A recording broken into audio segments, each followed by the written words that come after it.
Ma remise de diplôme est samedi. J'espère que vous pourrez venir. Mon frère a répondu, on sera dans une station balnéaire. Peut-être la prochaine fois. Ma mère a ajouté, ne ramène pas tout à toi. J'ai simplement écrit, compris. Ce qu'ils ont vu aux informations, ce soir-là, a fait que l'océan était le cadet de leurs soucis. Cela s'est passé il y a environ 8 mois, et je suis encore en train d'assimiler tout ça. Désolé pour ce pavé de texte, mais j'ai besoin de vider mon sac, car ce qui s'est passé m'empêche encore de dormir la nuit. Pas par culpabilité, mais par pure satisfaction. J'ai 24 ans, je suis un homme, et j'ai besoin que vous compreniez le genre de personne auquel j'ai affaire ici. Mon père, Rick, travaille dans la construction quand ça lui chante, ce qui n'arrive pas souvent. Il a une excuse pour chaque emploi raté, un patron injuste, du mauvais temps, des collègues hostiles. La réalité, c'est qu'il est paresseux et peu fiable. Ma mère, Sandra, n'a jamais gardé un emploi plus de 6 mois. Elle est trop occupée à jouer les victimes sur Facebook, et à flamber son argent dans des huiles essentielles et des tickets de loto. Chaque fois qu'elle se fait renvoyer, c'est parce que son patron se sentait menacé par son potentiel, ou parce que ses collègues étaient jaloux. Ce n'est jamais de sa faute, évidemment. Mon frère aîné, Daniel, a 26 ans, et c'est fondamentalement une copie conforme de nos parents. Beaucoup de blabla, aucune action, et toujours à la recherche de la solution de facilité. Il est, entre deux opportunités, depuis 2 ans, vivant dans le sous-sol de Sandra, à jouer aux jeux vidéo, pendant qu'elle lui trouve des excuses. Le favoritisme a commencé tôt. Quand j'avais 8 ans et que Daniel en avait 10, nous avons tous les deux cassé des fenêtres en jouant au baseball. J'ai été puni pendant 2 semaines, et j'ai remboursé ma fenêtre avec mon argent de poche. Daniel, lui, a été emmené au McDonald's, parce que les accidents arrivent, et qu'au moins, il se dépense. Quand j'ai eu des partout à 12 ans, Sandra y a jeté un coup d'œil et a dit, c'est bien, chérie. Puis, elle a passé 20 minutes à s'extasier sur le C++ de Daniel en sport, parce qu'il s'améliorait vraiment. Il réécrivait l'histoire constamment. Sandra se vantait du fait que Daniel était tellement athlétique et populaire, tandis que moi, j'étais le garçon calme, ou un peu solitaire. Peu importe que Daniel ait été viré de l'équipe de baseball pour avoir séché l'entraînement, ou que ses amis venaient juste à la maison pour la nourriture gratuite et le Wi-Fi. Le 2 poids, 2 mesures était incroyable. Daniel pouvait planter le camion de papa en envoyant des SMS, et en obtenir un plus récent, avec un simple haussement d'épaule du genre, il faut bien que jeunesse se passe. Quand j'ai demandé de l'aide pour payer les frais d'inscription à l'université, Sandra m'a dit d'arrêter de me croire tout permis. Daniel pouvait rentrer à 3 heures du matin, en faisant du bruit, en laissant des saletés partout, et en mangeant tout. C'était juste du Daniel tout craché. Si moi, je laissais une seule assiette dans l'évier, j'avais droit à des sermons sur le sens des responsabilités. Mais voilà la chose. J'ai réellement pris les choses en main. Je me suis payé mes études d'ingénieur tout seul, en travaillant de nuit dans un entrepôt, et le week-end en réparant des ordinateurs pour des personnes âgées. 4 années avec des nuits de 3 heures de sommeil, à ne manger que des barres protéinées et du café instantané, en regardant mes camarades de classe faire la fête, pendant que je déplaçais des cartons, ou que j'expliquais à des gens de 75 ans pourquoi leur ordinateur avait 47 virus. Le travail à l'entrepôt était brutal. Le service de nuit, de 23h à 7h du matin, avec un superviseur qui semblait personnellement offensé par les étudiants d'université. Je me traînais jusqu'au cours du matin, luttant pour rester éveillé pendant les cours de mécanique des fluides. Le travail informatique payait mieux, mais il était imprévisible. Des appels tard le soir, pour des ordinateurs cassés, qui avaient juste besoin d'être branchés. Mais j'avais besoin de chaque euro, pour mon studio à 850 € par mois, dans un quartier où les sirènes étaient la bande-son nocturne. Ma famille trouvait ça hilarant. Daniel faisait constamment des blagues sur l'étudiant, en m'imitant en train de réviser avec une voix de nerd. Sandra rigolait, en disant aux proches que je prenais des grands airs, et que je pensais être meilleur que tout le monde. Elle publiait des mises à jour passives-agressives sur Facebook, parlant de certaines personnes qui pensent que l'éducation les rend spéciales. Rick m'ignorait, sauf quand il avait besoin d'une assistance technique, et là, il devenait mon meilleur ami, jusqu'à ce que son ordinateur portable soit réparé. Dès que j'avais fini de l'aider, il recommençait à faire comme si je n'existais pas. Mais obtenir un diplôme d'ingénieur, ce n'est pas quelque chose qui se fait tout seul. Moins de 60% des étudiants y parviennent. Le programme est brutal. Les examens de mi-parcours en calcul avancé du professeur Martinez laissaient les étudiants en pleurs dans les couloirs. Mon professeur d'analyse structurelle nous donnait des devoirs nécessitant 6 à 8 heures de travail, à rendre un jour sur 2. Un semestre, j'ai eu 18 crédits de cours, 35 heures à l'entrepôt, plus des boulots informatiques supplémentaires. Je survivais avec 4 heures de sommeil, et des boissons énergisantes. J'ai perdu près de 7 kilos à cause du stress. Je m'asseyais sur le parking de l'entrepôt, en me demandant si j'étais fou, tout en maintenant une moyenne de 3,7, alors que je travaillais plus de 50 heures par semaine. Chaque accomplissement était minimisé.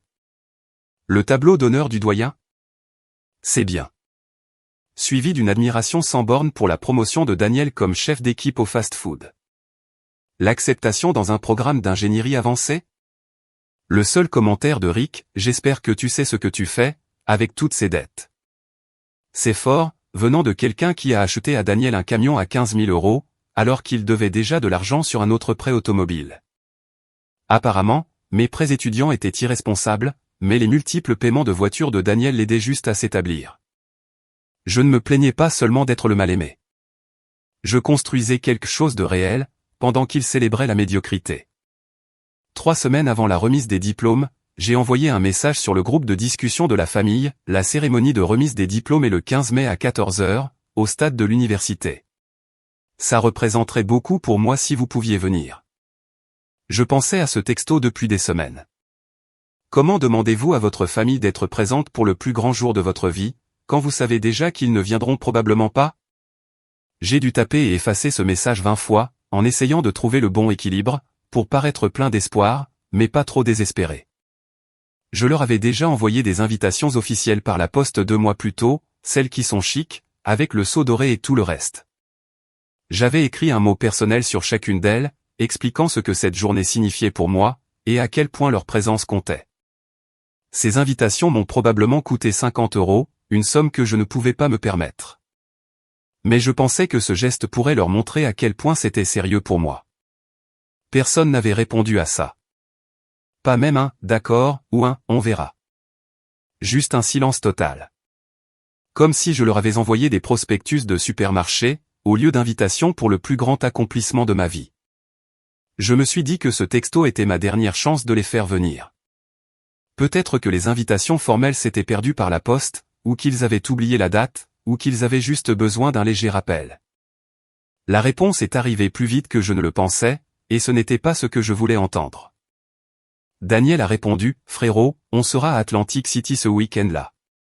Les casinos m'appellent. » La désinvolture de ce message m'a frappé comme un coup de poing dans le ventre.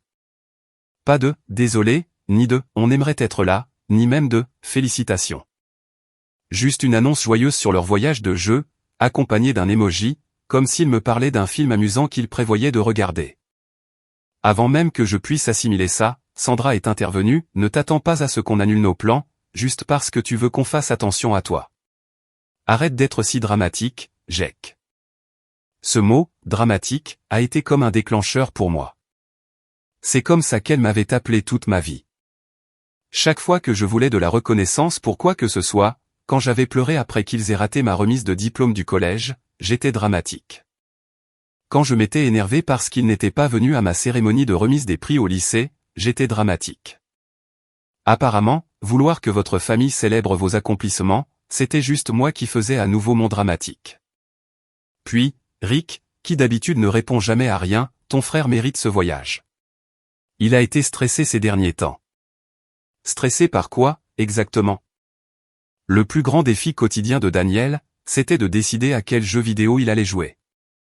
Son stress le plus récent, c'était de savoir s'il devait commander une pizza ou de la nourriture chinoise pour le dîner. Mais apparemment, il méritait des vacances, alors que je faisais 2 boulots pour payer mes études. J'ai fixé l'écran de mon téléphone pendant probablement 5 minutes, en lisant ces messages encore et encore. Une partie de moi voulait exploser, et leur dire exactement ce que je pensais de leurs priorités. Une partie de moi voulait leur rappeler que j'étais la première personne, dans toute l'histoire de notre famille, à obtenir un diplôme universitaire, que c'était vraiment un événement important, et que je travaillais pour ça depuis 4 ans. Une partie de moi voulait les supplier de reconsidérer la chose. Je pouvais m'imaginer en train de taper un long message, sur l'importance que cela avait pour moi. Comment je rêvais de ce jour depuis que j'avais commencé l'école. Comment je voulais juste qu'il soit fier de moi, pour une fois. Mais je savais déjà comment ça allait se passer. Encore plus de commentaires sur le fait que j'étais dramatique, et en manque d'attention. Au lieu de ça, j'ai juste tapé « bien compris ». C'était tout. 2 mots. Pas de grosses disputes, pas de plaidoyer émotionnel, pas de culpabilisation, juste la confirmation que je comprenais enfin où je me situais dans leur liste de priorités. Mais ces 2 mots m'ont demandé toutes mes forces. J'ai dû taper et effacer une douzaine de réponses différentes, avant de m'arrêter sur quelque chose qui ne leur donnerait pas la satisfaction de savoir à quel point ils m'avaient blessé. Ce qui m'a vraiment touché, ce n'était même pas qu'ils ratent ma remise de diplôme. C'était qu'ils préféraient dépenser de l'argent, qu'ils n'avaient pas, pour financer l'habitude de jeu de Daniel, plutôt que de célébrer le plus grand accomplissement de ma vie. Sandra publiait des messages sur ce voyage à Atlantic City depuis des semaines. Du temps en famille bien nécessaire. Daniel mérite de s'amuser. Parfois, il faut savoir se faire plaisir. Les publications Facebook étaient la pire partie. Elle partageait des articles sur le fait de soutenir les rêves de ses enfants, et publiait des citations inspirantes sur la famille, puis, dans la seconde qui suivait, elle rejetait mes propres réussites. Elle avait posté un mème, juste la semaine précédente, disant que l'amour d'une mère ne connaît pas de limite. Tout cela, en prévoyant littéralement de sécher la remise de diplôme universitaire de son fils. Se faire plaisir avec quel argent? Rick n'avait pas travaillé une semaine complète depuis des mois. Sandra était au chômage comme d'habitude, et Daniel vivait grâce à ce qu'il pouvait leur soutirer en les culpabilisant. Mais d'une manière ou d'une autre, ils avaient de l'argent pour les hôtels d'Atlantic City, et les jetons de casino. J'ai fait le calcul plus tard. Un week-end à Atlantic City, l'hôtel, la nourriture, l'argent pour jouer, ils en avaient probablement pour 1 500 € minimum. C'était plus que ce que je gagnais en un mois à l'entrepôt. De l'argent qu'ils prétendaient ne pas avoir, quand je demandais de l'aide pour quoi que ce soit lié à l'école. Quand j'avais demandé de l'aide pour louer ma toge et ma toque de diplômé, qui coûtait 150 €, Sandra m'avait dit que l'argent ne poussait pas sur les arbres, et que je devais apprendre à mieux gérer mon budget. Mais apparemment, 1 500 € pour le voyage au casino de Daniel, c'était juste du bon temps en famille. La solitude de la réussite. Les semaines précédant la remise des diplômes étaient bizarres. J'ai fait profil bas, j'ai fait mes heures de travail, et j'ai essayé de ne pas penser au fait de traverser cette scène tout seul. Ma promotion d'ingénieur était très soudée. Nous avions traversé l'enfer académique ensemble, mais la plupart d'entre eux avaient de la famille venant d'autres États, et qui réservaient des hôtels des mois à l'avance. Ma partenaire d'études, Lisa, stressait de ne pas avoir assez de billets d'entrée pour toute sa famille élargie. Mon ami Marcus avait des proches qui prenaient l'avion depuis Porto Rico. Le gars du cours de thermodynamique s'inquiétait des réservations de restaurants, pour le dîner de célébration chic de sa famille. Moi, j'avais ma voisine. Cette douce dame âgée m'avait pratiquement adopté, après avoir découvert que je payais moi-même mes études. Ça a commencé quand je l'ai aidé à monter ses courses. Elle a remarqué à quel point j'avais l'air épuisé, et a commencé à me poser des questions sur mon emploi du temps. Quand elle a appris pour mes nuits de travail et mes cours de jour, elle a commencé à m'apporter des restes. « Toi trop maigre », disait-elle, en me tendant des boîtes de soupe maison. « Garçons d'université doivent manger de la bonne nourriture. » Elle me posait des questions sur mes notes, mes cours, mes projets de carrière. Elle comprenait peut-être la moitié de ce que je lui disais sur l'ingénierie, mais elle hochait la tête, et posait des questions de suivi, comme si elle était sincèrement intéressée. Quand je lui ai montré mon certificat du tableau d'honneur, elle a insisté pour faire des photocopies, afin de les envoyer à sa sœur. Quand j'ai mentionné que ma famille ne pourrait pas venir à la remise des diplômes, elle a eu l'air sincèrement contrariée. Famille devrait être là pour le grand jour. Ça très important. Toi travailler si dur. Puis son visage s'est illuminé. Moi venir t'encourager. Quelqu'un doit t'encourager, Jack. Moi crier très fort. Ça représentait tout pour moi, mais ça soulignait aussi à quel point j'étais vraiment seul. J'étais sur le point de devenir le premier diplômé universitaire de l'histoire de la famille. Et la seule personne qui s'en souciait assez pour venir, était quelqu'un que je connaissais depuis moins de 2 ans. Le jeudi avant la cérémonie, alors que je faisais des réparations informatiques pour un client régulier, j'ai reçu un appel de Sandra. Inhabituel. Elle ne m'appelait que lorsqu'elle voulait quelque chose. Jack, j'ai besoin de ton aide, a-t-elle dit, sans même dire bonjour. Du Sandra tout craché. Pas de politesse. Directement aux exigences.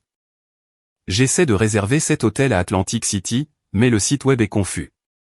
Est-ce que tu peux le mettre sur ta carte, et je te rembourserai? Je n'arrivais pas à y croire. Elle voulait que je paie pour leur hôtel, pour le voyage qu'ils faisaient, au lieu de venir à ma remise de diplôme. L'audace était à couper le souffle. Non seulement il choisissait le jeu de Daniel au lieu de mon diplôme, mais il voulait que je le finance. Je n'ai pas ce genre d'argent, Sandra. Ne sois pas comme ça. C'est seulement 400 € pour 2 nuits. Tu as l'argent de ton travail de côté. L'argent de mon travail, comme si c'était une sorte de fonds de luxe, au lieu de mon argent de survie. Ces 400 €, c'était la moitié de mon loyer. 2 semaines de course, la marge de sécurité entre payer mon loyer, et devoir choisir entre l'électricité et la nourriture. Je ne peux pas le faire. Très bien. Sois égoïste, alors. Mais ne viens pas pleurer vers nous quand tu auras besoin d'aide. La famille est censée aider la famille, mais je suppose que tu as oublié ça. Elle a raccroché. Je suis resté assis là, ressentant ce mélange de colère et de tristesse. Il voulait que je finance le voyage qu'il faisait, justement pour m'éviter. Le symbolisme était presque trop parfait. Il voulait littéralement que je paie, pour qu'ils évitent de célébrer ma réussite. Le jour de la remise des diplômes était absolument magnifique. Un ciel dégagé, un parfait 24 degrés, le genre de journée qui vous donne l'impression que de bonnes choses sont possibles. Le stade était bondé de familles, des ballons partout, et cette sensation électrique de célébration dans l'air. J'ai trouvé ma place parmi les autres diplômés en ingénierie, portant tous nos cordons de couleurs spéciaux. Nous avions survécu à l'un des programmes les plus difficiles, survécu au calcul du professeur Martinez, à la physique brutale du docteur Kim, et au projet de fin d'études qui avait consumé notre dernier semestre. Ma voisine s'est présentée dans sa plus belle robe, avec une pancarte faite à la main. Félicitations, Jack, écrit en lettres pailletées. Elle avait amené son petit-fils adolescent, pour l'aider à se frayer un chemin dans la foule et prendre des photos. Moi si fier de toi, a-t-elle dit, les larmes aux yeux. Toi travaillais si dur pour ce jour. Elle m'a fait un gros câlin, qui m'a rappelé ce que ça faisait, d'avoir quelqu'un qui se souciait vraiment de vos accomplissements. Son petit-fils, probablement embarrassé, a réussi à sourire et à dire « Félicitations, mec. C'est vraiment cool. » La cérémonie a été longue. Plus de 300 diplômés, des discours des doyens sur l'entrée dans le monde réel. Mais il y avait quelque chose de magique, à être entouré de gens qui avaient travaillé tout aussi dur, et qui comprenaient ce que signifiait de terminer ce programme. Quand ils ont appelé les diplômés en ingénierie, nous nous sommes tous levés ensemble. Je pouvais entendre la voix de ma voisine, qui couvrait tout le reste. C'est mon Jack, étudiant ingénieur. Quand ils ont appelé mon nom, et que j'ai traversé cette scène, le sentiment était indescriptible. 4 années d'épuisement, de stress, de soucis financiers, de déception familiale, tout cela menait à ce moment. J'ai serré la main du doyen, j'ai accepté la couverture de mon diplôme, et j'ai entendu ma voisine crier plus fort que des familles 5 fois plus nombreuses. C'est mon Jack. Il travaille si dur. Ingénierie, a-t-elle hurlé, et la moitié du stade s'est retournée pour regarder. C'était embarrassant, et en même temps, parfait. Le photographe a capturé la scène à la perfection. Moi, en toge et en toque, un sourire sincère, tenant mon diplôme, avec ma voisine visible en arrière-plan, applaudissant comme une folle. Cette photo est maintenant encadrée sur mon bureau, au travail. Après la cérémonie, elle a insisté pour m'emmener déjeuner, moi et mes copains ingénieurs, dans son endroit préféré. Elle était tellement excitée, me présentant à la serveuse comme « mon Jack l'ingénieur » et commandant beaucoup trop de nourriture, car « célébration doit avoir bonne nourriture ». Nous avons passé 3 heures à partager des histoires de guerre, sur les pires professeurs et les examens les plus difficiles. Pour la première fois en 4 ans, je pouvais enfin me détendre, et profiter de ce que j'avais accompli. Ma voisine n'arrêtait pas de poser des questions, comprenant peut-être 20% des détails techniques, mais adorant nous voir heureux. Mais vers 18 heures, mon téléphone a commencé à s'affoler. Appel après appel de Sandra, Daniel Eric. Des SMS qui affluaient. Appelle-moi tout de suite. Où es-tu? Réponds à ton téléphone. C'est urgent. Jake, décroche. On a besoin de toi. Urgence. Je les ai d'abord ignorés. Ils avaient fait leur choix concernant leurs priorités. C'était mon jour, et je n'allais pas les laisser le gâcher, avec n'importe quel drame qu'ils avaient pu créer. Mais les messages ont continué à arriver, devenant de plus en plus frénétiques. Mon téléphone vibrait constamment, perturbant la célébration. Finalement, ma voisine a remarqué. Jake, peut-être urgence familiale. Toi devrais vérifier. Parfois urgence, vraiment urgence. Contre mon meilleur jugement, je suis sorti, et j'ai rappelé Sandra. Elle a répondu à la première sonnerie, en hurlant si fort que j'ai dû éloigner le téléphone de mon oreille. Jake, où diable étais-tu? Ça fait des heures qu'on t'appelle. J'étais à mon dîner de remise des diplômes. Que se passe-t-il? Ce qui se passe. Ce qui se passe. On est assis dans un poste de police à Atlantic City, parce qu'ils disent qu'on a utilisé une carte de crédit volée, et je ne sais pas ce qui se passe, et tu dois nous aider à régler ça. Mon sang n'a fait qu'un tour. Même à travers sa panique et la mauvaise connexion téléphonique, je pouvais entendre la gravité dans sa voix. Ce n'était pas Sandra faisant son dramatique pour un petit inconvénient. C'était de la vraie peur. De quoi parles-tu? Ils ont arrêté Daniel au casino, et maintenant ils disent que l'hôtel a été payé de manière frauduleuse, et on ne sait pas quoi faire, et tu dois venir ici, ou envoyer de l'argent pour un avocat ou quelque chose. Je pouvais entendre Daniel en arrière-plan, crier que tout cela était un malentendu. Rick se disputait avec quelqu'un, exigeant de connaître ses droits. Il y avait d'autres voix aussi. Des personnes au ton officiel posant des questions, des téléphones qui sonnaient, ce bruit de fond que l'on entend dans les commissariats, dans les séries télévisées. Je ne comprends pas en quoi ça me concerne. Parce qu'ils disent que c'était à carte de crédit qui a été utilisée pour l'hôtel. Le monde s'est arrêté. Ma carte de crédit? Celle dont j'avais dit à Sandra que je ne pouvais pas l'utiliser, pour payer leur voyage, une semaine plus tôt seulement. Celle pour laquelle elle s'était mise en colère contre moi, parce que j'avais refusé de la lui donner. Sandra, dis-moi que tu n'as pas utilisé les informations de ma carte. Silence à l'autre bout du fil, pendant environ 5 secondes. En arrière-plan, je pouvais entendre un policier demander à quelqu'un de s'asseoir, s'il vous plaît, et d'attendre son tour. Puis, d'une voix beaucoup plus petite qu'avant, ce n'est pas ce que tu penses. Est-ce que tu as utilisé ma carte de crédit sans permission? On allait te rembourser. Daniel était sûr qu'il allait gagner gros aux tables de poker, et ensuite, on t'aurait rendu tout l'argent, plus un supplément pour le dérangement. Ça ne devait pas se passer comme ça. L'audace était stupéfiante. Ils avaient pris les informations de ma carte, probablement dans de vieux courriers, ou des documents que j'avais laissés lors de mes visites, et s'en étaient servis pour financer leur voyage de jeu. Ils m'avaient littéralement volé, pour payer les vacances qu'ils prenaient, au lieu d'assister à ma remise de diplôme. Tu m'as volé pour payer ton voyage. Ne sois pas si dramatique. Les familles s'empruntent des choses tout le temps. On allait te rembourser, dès que Daniel aurait décroché le gros lot. Daniel, décroché le gros lot. Ils avaient joué avec mon avenir financier, en pariant sur les compétences de Daniel au poker. Daniel, qui n'avait jamais gardé un emploi stable pendant plus de 6 mois. Daniel, qui pensait être un génie du jeu, parce qu'il avait gagné 50 € à des jeux à gratter, une fois. J'ai raccroché immédiatement, et j'ai appelé ma banque. Le système automatisé m'a mis en attente pendant ce qui a semblé être une éternité. Pendant que j'attendais, j'ai essayé de réaliser ce qui venait de se passer. Ma propre famille avait commis une fraude à la carte de crédit, en utilisant mes informations, le jour de ma remise de diplôme. Pendant que je célébrais le plus grand accomplissement de ma vie, ils se faisaient arrêter pour m'avoir volé. Finalement, j'ai eu le service des fraudes. Oui, monsieur. Nous voyons plusieurs débits non autorisés sur votre compte, au cours des 3 derniers jours. Des réservations d'hôtels, des frais de restaurant, et des avances de fonds au casino, pour un total de 3 400 €. 3 400 €. J'ai dû lui demander de répéter, parce que j'étais sûr d'avoir mal entendu. 3 400 € de frais non autorisés. Monsieur, nous avons déjà signalé le compte pour activité suspecte, et nous l'avons gelé en attendant l'enquête. C'était plus de 4 mois de loyer.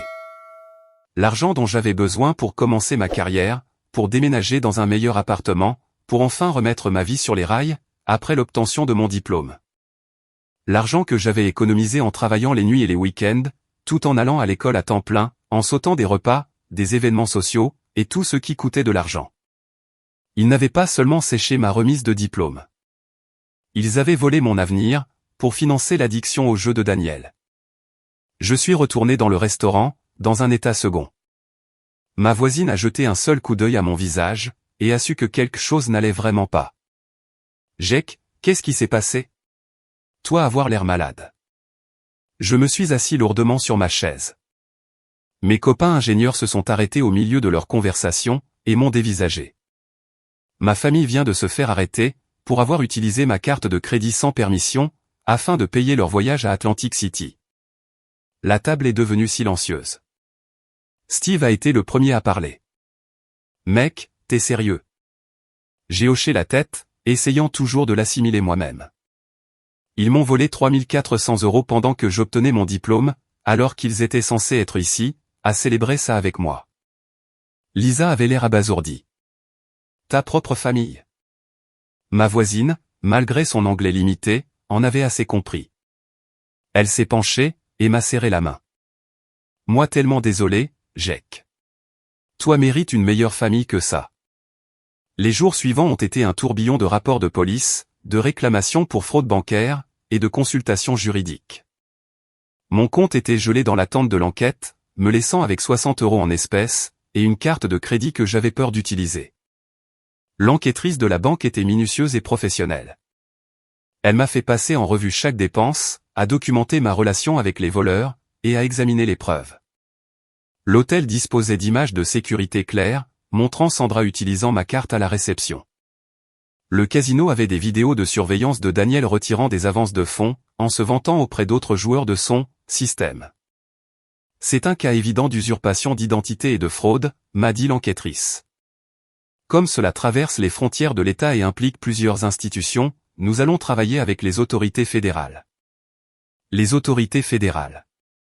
Ma famille n'avait pas seulement commis un crime, elle avait commis un crime fédéral. Mais voici la chose à propos du fait de toucher le fond. Parfois, c'est exactement le tremplin dont vous avez besoin. Le lundi suivant ma remise de diplôme, j'ai reçu un appel de Brennan Engineering, l'une des plus grandes firmes de l'État. Ils voulaient me faire passer un entretien pour un poste de chef de projet junior, avec un salaire de départ de 78 000 € par an. C'était plus d'argent que je ne l'avais jamais imaginé, plus que ce que mes parents n'avaient jamais gagné à eux deux. Je m'y suis présenté mercredi, dans mon seul bon costume, et j'ai absolument tout déchiré. Le jury d'entretien a posé des questions techniques sur l'analyse structurelle et des scénarios de gestion de projet, mais ce qui les a vraiment impressionnés, c'est mon expérience professionnelle. 4 années à cumuler 2 emplois, tout en maintenant une moyenne de 3,7, m'avait donné une éthique de travail que la plupart des nouveaux diplômés ne pouvaient pas égaler. La plupart des nouveaux diplômés parlent de connaissances théoriques, m'a dit le chef de département. Vous parlez d'applications pratiques. C'est rare et précieux. Ils m'ont offert le poste le vendredi, avec une prime à la signature de 5 000 €, et des avantages sociaux complets, dès le lundi suivant. Je suis ressorti en flottant sur un nuage. Après des années de stress financier et de drames familiaux, j'avais enfin une vraie stabilité. Pendant que ma famille gérait ses problèmes juridiques à Atlantic City, je cherchais un appartement dans les beaux quartiers, pour la première fois de ma vie. L'enquête a progressé rapidement. Étant donné que les charges traversaient les frontières de l'État et impliquaient une fraude organisée, puisqu'ils avaient planifié ce voyage depuis des semaines, en sachant qu'ils utiliseraient ma carte, le FBI s'en est mêlé. Les preuves étaient accablantes. Reçu d'hôtel, surveillance du casino, et même des SMS entre Sandra et Daniel, discutant de leur plan pour me rembourser avec leurs gains. Ils n'étaient pas seulement des criminels. C'étaient des criminels stupides, qui avaient laissé une trace écrite longue d'1 kilomètre. Les informations locales ont repris l'histoire en moins d'une semaine. Une famille locale arrêtée dans une affaire de fraude à la carte de crédit dans plusieurs États. Le gros titre était accompagné de 3 photos d'identité judiciaire. Sandra, l'air défiante et en colère. Daniel, confus et effrayé. Eric, comme s'il avait pris 10 ans en une nuit. L'article détaillait comment une famille de la ville avait utilisé une carte de crédit volée, appartenant à un jeune diplômé universitaire, pour financer ses vacances de jeu. L'article ne mentionnait pas de nom, mais dans une ville de 50 000 habitants, la rumeur s'est répandue rapidement. Au moment où ils sont revenus d'Atlantic City, Daniel libéré sous caution, Sandra et Rick faisant face à des accusations, j'avais commencé mon nouveau travail, emménagé dans un appartement de 2 chambres, avec un vrai parking et un lave-vaisselle. Et entamé le chapitre le plus satisfaisant de ma vie. 3 mois après la remise des diplômes, l'affaire judiciaire touchait à sa fin. Les preuves étaient accablantes. Des reçus d'hôtel, des images de vidéosurveillance du casino, des relevés bancaires, et même des SMS, où Daniel se vantait de gagner gros avec l'argent de Jake. Le procureur a proposé des accords de plaidé coupable, pour éviter un long procès. L'avocat de Daniel lui a conseillé de l'accepter. 18 mois dans une prison d'État, plus le remboursement intégral, c'était toujours mieux que les 3 à 5 ans auxquels il s'exposait s'il était reconnu coupable de tous les chefs d'accusation. L'accord de Sandra était encore meilleur. 2 ans de mise à l'épreuve, 200 heures de travaux d'intérêt général, et une amende de 10 000 €, en plus du remboursement.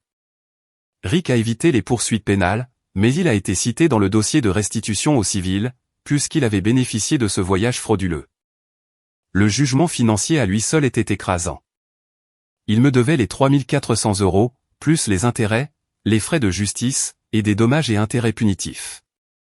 Le total s'élevait à un peu plus de 12 000 €. Pour des gens qui arrivaient à peine à gratter assez d'argent pour payer le loyer, ça aurait tout aussi bien pu être 12 millions d'euros. Mais les conséquences sociales ont été presque pires que les conséquences légales. Notre ville natale n'est pas immense, peut-être 50 000 habitants. Et les nouvelles vont vite. Le journal local a couvert la condamnation, avec des photos et des détails sur la famille, qui avait volé son fils et frère, le jour de sa remise de diplôme. Tout le monde était au courant des arrestations, du procès, et du drame familial. Sandra ne pouvait plus aller au supermarché, sans que les gens ne chuchotent et ne la pointent du doigt. Rick a perdu son équipe habituelle, et n'a pu trouver de travail stable nulle part dans le comté. Sa réputation, dans le milieu de la construction, était complètement détruite. L'incarcération de Daniel est devenue une sorte de légende locale. L'histoire du gars qui est allé en prison pour avoir volé l'argent de son frère, afin de jouer au casino, pendant que ce même frère obtenait son diplôme d'ingénieur, c'était le genre de conte de fées moralisateur que les gens racontaient, pour illustrer ce qu'est une mauvaise décision. Pendant ce temps, je faisais l'objet d'articles dans des magazines d'ingénierie, présentés comme une histoire de réussite inspirante. Le journal local, qui avait couvert l'arrestation de ma famille, a également fait un reportage sur les jeunes professionnels qui font la différence dans la communauté. Il y avait ma photo, à la une de la section économique, debout devant un projet de pont que j'avais aidé à concevoir. Le contraste n'aurait pas pu être plus saisissant. Pendant qu'il gérait des dates d'audience et des humiliations sociales, je me faisais promouvoir au travail, et je me bâtissais une réputation nationale dans mon domaine. Ma deuxième promotion est arrivée à peine 8 mois après mes débuts. Chef de projet principal, salaire de 95 000 €, indemnité pour voiture de fonction. J'avais 24 ans, et je gagnais plus d'argent que la plupart des gens de notre ville n'en gagnaient après des décennies de carrière. L'article du journal local mentionnait mon diplôme d'ingénieur, mon avancement professionnel rapide, et ma prochaine intervention lors de la conférence d'ingénierie de l'État. Il mentionnait aussi, presque en passant, que j'étais le fils de résidents locaux récemment condamnés pour fraude à la carte de crédit, ce qui était probablement la façon la plus polie possible, de faire référence au scandale familial. Je sais que ma famille a vu l'article, car la sœur de Sandra m'a appelé pour me féliciter. Elle a mentionné que Sandra avait vraiment beaucoup de mal depuis qu'elle avait vu l'article, en sachant à quel point je réussissais. Le premier appel à l'aide est arrivé environ 4 mois après la condamnation, sous la forme d'une lettre manuscrite de Sandra. Leur service internet avait été coupé pour non-paiement, elle ne pouvait donc pas m'envoyer de mail, ni utiliser les réseaux sociaux pour me contacter.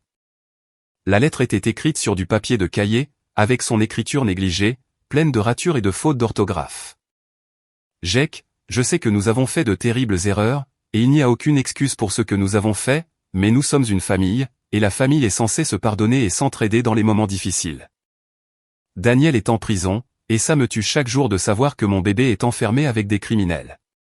Rick n'arrive pas à trouver de travail stable, car tout le monde pense que nous sommes aussi des criminels. Je n'ai pas les moyens de payer mes médicaments pour la tension, et nous avons 2 mois de retard sur le loyer, et je ne sais pas ce que nous allons faire. Tu réussis si bien maintenant, et nous voyons ta photo dans le journal, et nous sommes tellement fiers de toi, même si nous n'avons jamais pu te le dire correctement. Je sais qu'on a gâché ta remise de diplôme, et je sais qu'on t'a blessé, mais nous sommes désespérés maintenant. Peux-tu s'il te plaît trouver la force dans ton cœur pour nous aider? Nous te rembourserons dès que nous serons remis sur pied. Je te le promets. Sur la tombe de ma mère. Tu es le seul de la famille qui a réussi, et nous avons besoin de toi. Ta mère qui t'aime. Sandra. PS, est-ce que tu peux aussi aider pour le compte de cantine de Daniel? Il dit que la nourriture est terrible, et il a besoin d'argent pour du savon et des trucs. Je l'ai lu 2 fois, notant les techniques de manipulation qu'elle utilisait.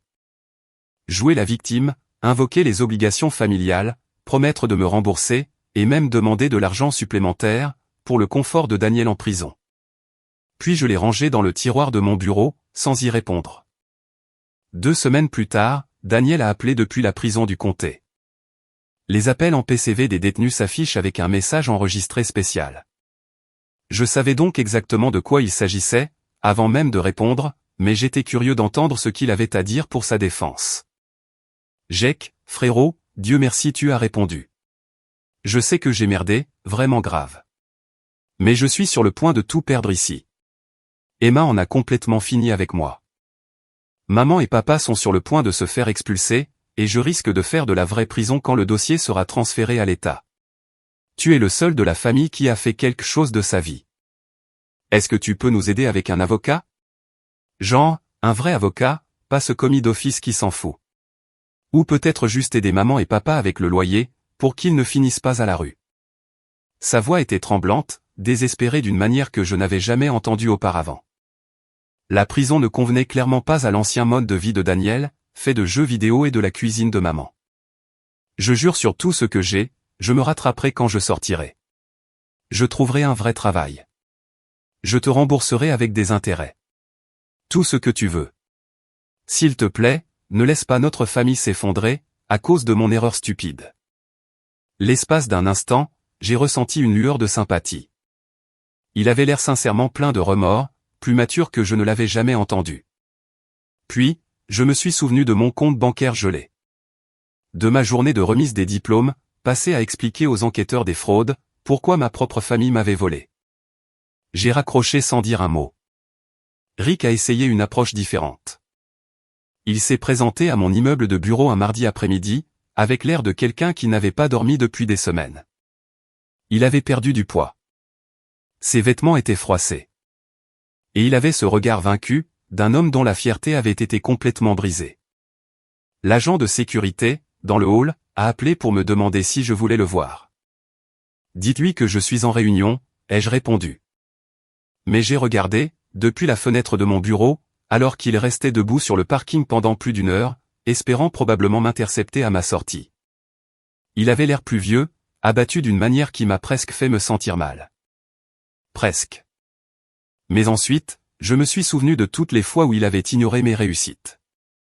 De tous les événements familiaux où Daniel était célébré, tandis que j'étais mis de côté. De toutes les occasions où il avait choisi de soutenir la paresse de Daniel, plutôt que mon travail acharné. Quand j'ai finalement quitté le bâtiment, par une sortie latérale 2 heures plus tard, il était parti. La tentative la plus pathétique est survenue 6 semaines plus tard.